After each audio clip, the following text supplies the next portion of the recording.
saw me do my two-step.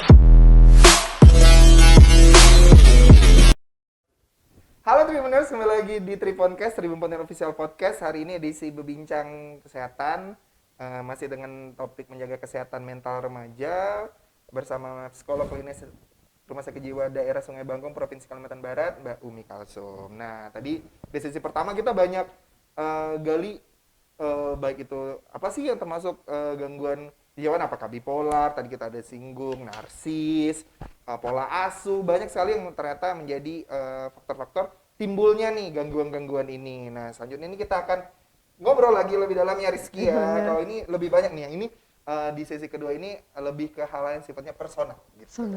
Nggak mungkin kita butuhkan. Ya, kita semua butuhkan. Ini ya. Tapi yang kita mulai pertama adalah untuk kita masih, karena kita fokusnya adalah teman-teman atau tribuners yang masih berusia remaja, karena tadi sesuai dengan Tema kita ya, WHO itu juga kan gangguan ini tuh bisa ada di remaja yang berusia bahkan sebelum 14 tahun. Nah, untuk tipsnya nih Mbak Umi, untuk teman-teman yang remaja nih untuk bisa menjaga kesehatan mental mereka. Iya, mereka kan usia remaja ini kan beradaptasi dengan perubahan-perubahan tadi yang sebenarnya, baik itu perubahan hormon, perubahan bentuk tubuh, perubahan psikologis dan lingkungan sosialnya. Yang tadinya main sama anak-anak, mereka udah gengsi mau main sama anak-anak lagi. Nah, itu juga. Tapi untuk mencari masa remaja juga mencari jati diri, mencari teman yang baik. Nah, itu jangan sampai salah. Nah, jadi lingkungan ini sangat berpengaruh. Carilah teman-teman yang positif sehingga kita juga akan berdampak positif dengan diri kita. Nah, itu jadi para teman-teman remaja, proses peradaptasian hormon ini harus bisa dikontrol dengan baik. Pasti ada hormon seksualnya juga meningkat. Nah, itu jangan menonton video-video porno. Takutnya nanti ada penasaran menjadi kecanduan, adiksi. Tadi salah satu pasien saya itu dari kecanduan video porno. Usia 21 tahun. Ternyata itu juga bisa membuat kecanduan ya, Mbak? Iya. Kalau kecanduan video porno itu bisa merusak 5 bagian otak. Apa saja itu, Mbak? Nah, kalau apa saja saya lupa. Tapi kalau narkoba itu cuma narkoba, 3 bagian otak yang rusak. Tapi yang penting kan bagian depan EPV-nya, post protect apa bagian depan itu. Nah, itu yang membedakan antara manusia dan hewan. Oh, wow. Makanya ketika orang kalau udah sampai kecanduan, rusak, mereka tadi pasien saya udah nggak dibilang aneh sama teman-teman saya, Bu. Jadi nggak nyambung kalau ngomong, nggak bisa mengambil keputusan. Jadi kalau misalnya orang pas presentasi ditanya apa, saya jawabnya nggak tahu, bingung. Jadi, nah itu bedanya sama, yang penting kepuasannya, dia merasa puas setelah nonton itu, ya itu yang dicari. Jadi kerusakan otaknya itu lebih parah daripada mengkonsumsi narkoba. Tapi Tribuners jangan jangan. Ya udah, tidak narkoba boleh. nggak apa-apa. Lebih baik otak kalian itu bersih gitu, nggak ada yang penting otaknya masalah ini gitu. benar dan sehat Benar, ya. sehat. Jangan dilihat ini 3 aja rusaknya. Jangan kayak gitu. 1 aja udah masalah. Kalau bisa jangan ada yang rusak. Jangan pada Harus rusak. dijaga karena manusia itu dikontrol oleh saraf dan otaknya. Benar, jadi jangan sampai ada yang rusak gitu. Jangan dicari dia, Jangan lebih dikit dirusak. kok gitu. Lalu jangan sampai. Sama gitu. anak orang tua, bahkan ada yang bangga, anak saya tuh kalau main handphone canggih banget, Bro. Gitu. Padahal Dia tidak tahu. radiasinya bisa merusak saraf dan otak si anak. Bahkan ada yang datang ke tempat praktek saya, matanya sampai ke tengah semua. Aduh. Jadi udah merusak saraf mata. Bisa merusak fokus dan konsentrasi serta pemutaran perhatiannya juga. Nah, itu tuh jadi dari handphone, jadi kecanduan handphone itu. Jadi itu tadi pengendalian dirinya, hormon-hormon yang itu pengendalian, jangan sampai kita melakukan hal-hal yang negatif, bertindak yang merugikan diri sendiri, yang merusak diri sendiri. Itu tips bagi para remaja. Tetap menjaga hubungan baik dengan orang tua. Kadang-kadang kan mereka nggak mau dibatasin, ya kan? Iya benar. Nggak mau dibatasin, semakin dilarang semakin Jadi penasaran.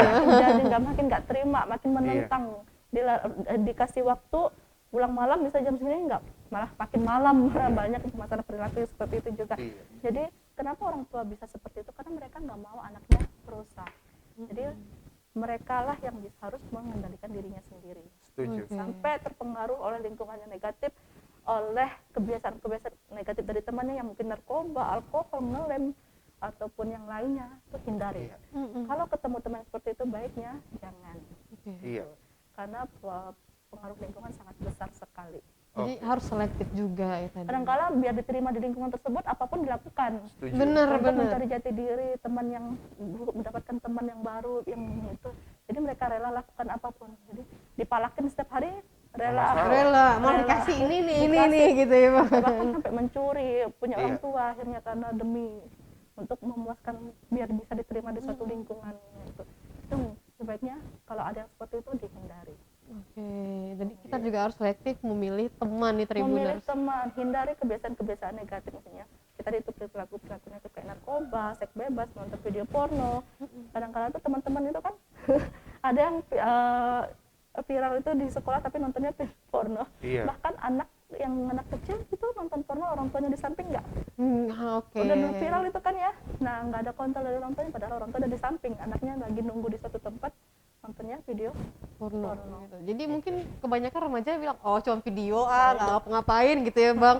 Tapi ternyata kalau udah keseringan dan jadi candu, Jadi gitu. adiksi, candu, bahaya. Itu yang bahaya Tribuners. Jadi jangan kalian sepelekan nih, oh cuma sekali, 2 kali, 3 kali akhirnya sampai nggak bisa lepas gitu keterusan. Akhirnya kecanduan masturbasi dan lain-lainnya itu.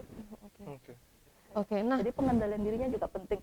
Kontrol dirinya sangat penting bagi remaja. ngomong masalah kontrol diri tadi Mbak. Tadi tipsnya udah masih ada lanjutan lagi atau udah nih Mbak?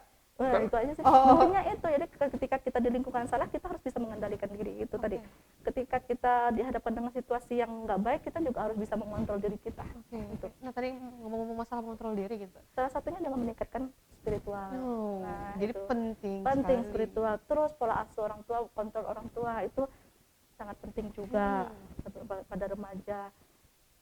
Pola asuh terlalu mengikat juga tidak baik, terlalu melonggar juga tidak baik. Jadi kita harus tahu nih porsi yang pas untuk anak kita.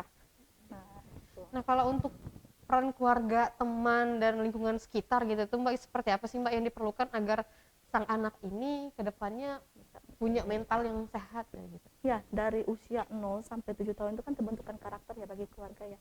Jadi ya itu tadi, peran keluarga sangat penting sekali. Bahkan banyak pencetusnya itu dari pola asuh yang salah. Nah, itu. Anak kurang apresiasi, anak kurang dimotivasi, anak kurang distimulasi, atau orang tua yang sibuk bekerja, akhirnya anak diabaikan, kurang dikontrol, nggak ada yang mengajarkan mereka untuk yang mana yang baik yang benar, norma-norma yang berlaku di masyarakat, akhirnya ya itu tadi. Ada juga ayah, kebanyakan juga sosok ayah nih yang kurang berperan. Nah, berasa anak itu tanggung jawab ibunya. Akhirnya dia yang penting dia mencari nafkah, salah sebenarnya.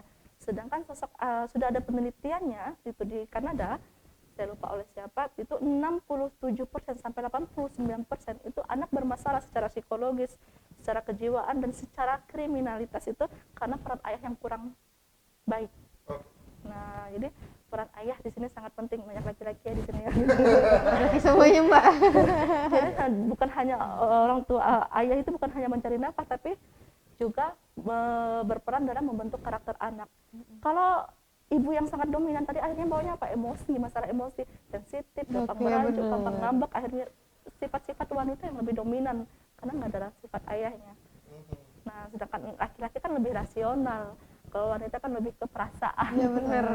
Makanya harus seimbang antara sosok ayah dan sosok ibu. Jadi peran asuh itu keduanya sangat berperan penting, baik ayah maupun ibu. Lingkungan sekitar juga. Nah itu jadi ketika temannya mulai nggak mau diajak, nggak mau, misalnya ada perubahan-perubahan emosi, perubahan perilaku, itu kita perlu perhatian. Kamu kenapa? Untuk bercerita. Jadi jangan takut untuk bercerita, jangan dipendam sendiri emosinya, masalahnya. Nah itu jadi harus terbuka. Kalaupun misalnya teman nggak bisa dipercaya, keluarga tempat yang paling aman. Nah itu karena biasa kan orang gitu, kalau orang lain kan merasa nggak ada hubungan, itu lebih ember biasanya.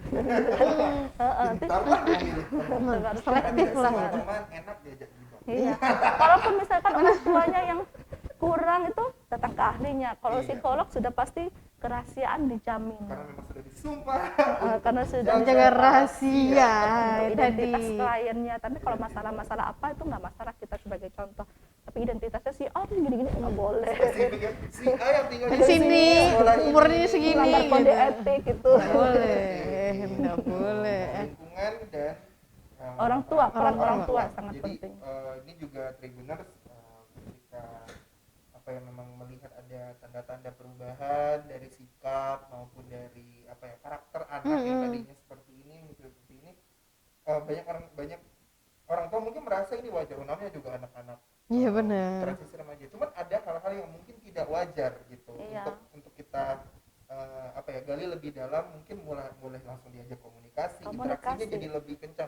Kalau saya secara pribadi, karena kebetulan waktu saya kecil itu kan orang tua saya, waktu peran bapak itu sampai saya SD kelas 4 atau kelas 5 itu emang jarang bertemu karena memang orang tua saya kerjanya di luar gitu. Tapi ibu saya selalu menekankan ada rasa senang ketika kita tahu orang tua kita tuh seminggu lagi mau pulang. Atau sebulan lagi bentar lagi bapak balik nih gitu. Jadi kedekatan kedekatan saya dengan bapak saya waktu kecil itu digambarkan sama mas itu dengan kita melihat album foto segala macam. Makanya saya dari kecil dibiasakan untuk sangat tahu saya ini identitasnya siapa, saya ini dari keluarga yang seperti apa, orang tua saya siapa, kakek nenek saya siapa, karena itu bentuknya diceritakan. Makanya saya sampai tahu di mana tempat mama bapak saya pacaran zaman dulu, di mana mereka ketemu, apa aja yang bikin mereka berantem, itu semuanya kalau diingat-ingat zaman sekarang itu menimbulkan rasa saya kalau sama orang tua itu tidak ada kayak jarak gitu untuk bercerita. Untuk apa, bahkan orang tua saya lebih tahu saya kapan saya capek dibanding saya sendiri gitu. Pertandanya ada. Kalau bangun mulai agak-agak siang malas nih. Ada apa? Ada apa, Pak? Harusnya itu komunikasi yang penting. Sebenarnya tugas orang tua itu 4. Komunikasi efektif. Yang kedua itu afeksi. Afeksi itu sentuhan kasih sayang. Yang ketiga itu ikatan emosi. Nah, misalkan dia sedih, kamu kenapa? Nah, kok kayaknya sedih? Ceritalah sama bunda kayak gitu. Kamu kenapa kok marah-marah terus hari ini? Kenapa? Cerita dong sama bunda. Kita harus komunikatif. Nah, jadi biar anak juga ketika sampai dia dewasa, ketika ada masalah dia lebih terbuka, nggak memendam emosinya atau perasaannya atau masalahnya gitu. Yang keempat pelayanan. Nah, itu tugas orang tua. Oke. Nah, mungkin selanjutnya nih Bang, pertanyaan yang tadi mungkin ditunggu-tunggu oleh Tribuners di rumah nih. Kalau tadi kita udah lihat dari faktor eksternal ya, maksudnya keluarga, teman, bukan dari diri pribadi nih. Nah, sekarang kita bicara tentang kebutuhan diri sendiri yang kita sebutnya biasanya me time. Waktu yang kita dedikasikan untuk diri sendiri. Baik itu apapun, baik itu hal yang menyenangkan, hal yang untuk istirahat, relaksasi segala macam itu. Seberapa penting? Itu sangat penting sebenarnya, karena setiap manusia itu punya kapasitas kapasitas untuk untuk lelah secara fisik, lelah secara emosional, lelah secara mental. Nah, jadi me time itu sangat penting. Kalau saya misalnya, apa sih yang bisa bikin kamu bahagia? Lakukan itu. Nah, kalau saya ketemu anak, main sama anak itu udah bahagia. Kalaupun misalnya udah main sama anak, ngobrol sama anak itu masih gampang, saya biasanya message. Benar. Nah, itu pasti saya pergi body spa atau gimana gitu. Panggil tukang pijat ke rumah kalau misalnya nggak ada waktunya, karena saya praktek sampai malam juga kan. Nah, jadi panggil ke rumah kayak gitu. Jadi penting sekali me time, karena kalau misalnya kita nggak bisa mengeluarkan emosi kita, nggak bisa membahagiakan diri kita, takutnya nanti menjadi masalah-masalah. Apalagi kalau misal Mbak ini kan ketemu dengan orang yang dengan berbagai macam masalah gitu.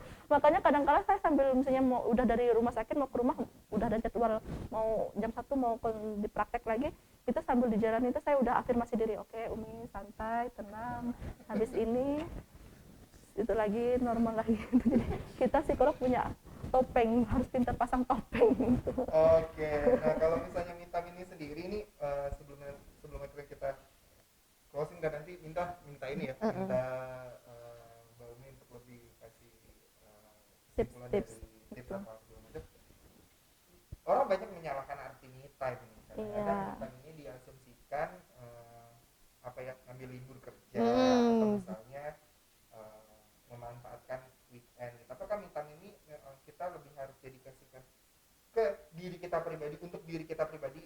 Maksud saya, apakah kita dengan diri kita sendiri saja, atau me time ini juga bisa kita bareng-bareng keluarga? Nah, itu dia, me time itu apalah ketika kita bisa melepaskan sejenak masalah kita, makanya ini bikin kita happy, kita bisa berpikir jernih lagi, beraktivitas dengan baik lagi. Nah, itu sebenarnya nggak perlu waktu yang lama sih ya, kayak saya afirmasi diri aja udah cukup. Ketika saya mencium aroma kopi itu udah cukup membuat tenang.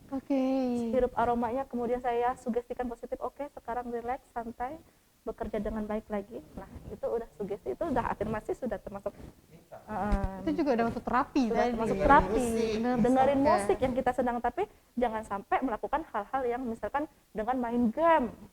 Kan itu konsentrasi ya, jadi. Justru sampai kecanduan, bahkan sama bikin gangguan, atau dengan aktivitas yang negatif lainnya yang tadinya mungkin ada kesenangan di situ, tapi lama-lama kalau sampai kecanduan nggak baik akhirnya.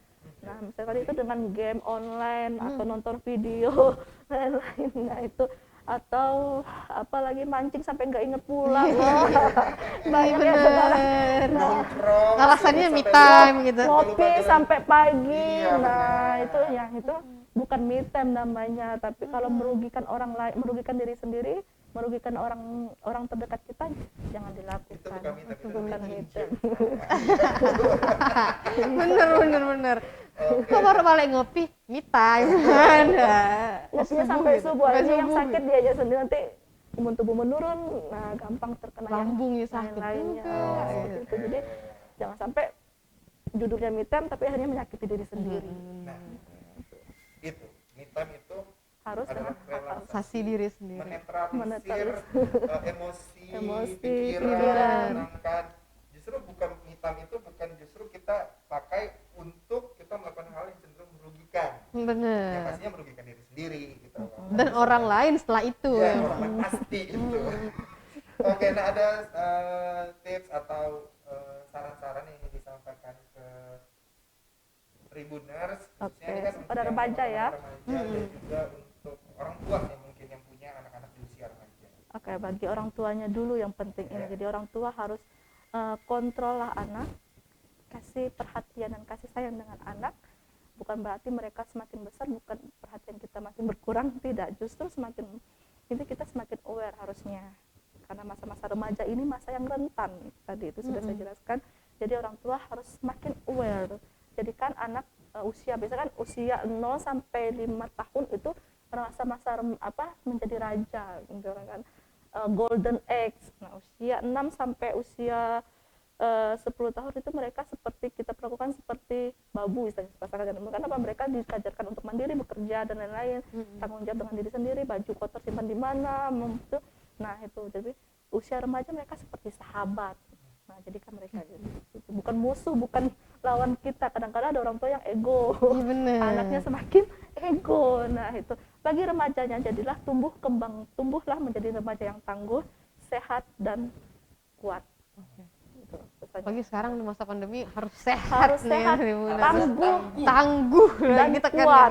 kuat. Oke. Jadi dengan berpikiran positif dan kita juga memberikan self awareness-nya ditingkatkan, pengendalian dirinya agar ketika kita dihadapkan suatu lingkungan atau teman yang negatif kita bisa kontrol diri tadi itu. Oke, thank you untuk Sama-sama. berbagi banyak sekali informasi hari ini tentang Mbak kesehatan Mi. mental remaja Semoga dan juga- bermanfaat. Amin. Amin. Ini bermanfaat sekali untuk kita dan Iya, seluruh bener. Tribuners yang menyaksikan. Sebelumnya saya ingin mengingatkan besok di jam 2 siang kita juga akan kembali lagi di Tripodcast, tapi untuk berbincang inklusi keuangan bersama OJK. Besok itu temanya tentang harus cermat dalam berasuransi properti. Nah, jadi ini akan menjadi salah satu rangkaian dari bulan inklusi keuangan OJK. OJK. Jangan lupa saksikan. Oke. Dan banyak juga ya Bang. Hadiahnya Wah, juga hadiah-hadiahnya, banyak. lomba-lombanya juga Jadi Tribuners. jadi jangan lupa saksikan besok. Dan juga untuk hari Jumat kita ada virtual celebration hari asuransi 2020 bersama teman-teman dari AUI. Wah, Iya. teman asuransi. Wah, ini juga pastinya nanti juga seru, tetap juga di jam 2 siang di hari Jumat nanti akan ada penampilan stand up komedi dari Tegar dan juga hostnya bersama Meme Medaeng. Jadi full ya Bang. memang ini. Eventnya full loh Tribuners dan banyak juga hadiah-hadiah yang bisa kalian dapatkan kalau kalian Oke. nonton live podcastnya ya Bang. Terima kasih Mbak Umi. Sama-sama. Selamat datang. Yes. Dan juga untuk Tribuners yang menyaksikan, terima kasih. Jangan lupa terus saksikan Tripodcast, Tribun Pontianak Official Podcast di mana? Di Instagram Tribun Pontianak dan Facebook Tribun Pontianak Interaktif nih Oke, Tribuners. Saya Rizky Padriani. Dan saya Ube Kalsum. Oke, sampai jumpa. Bye.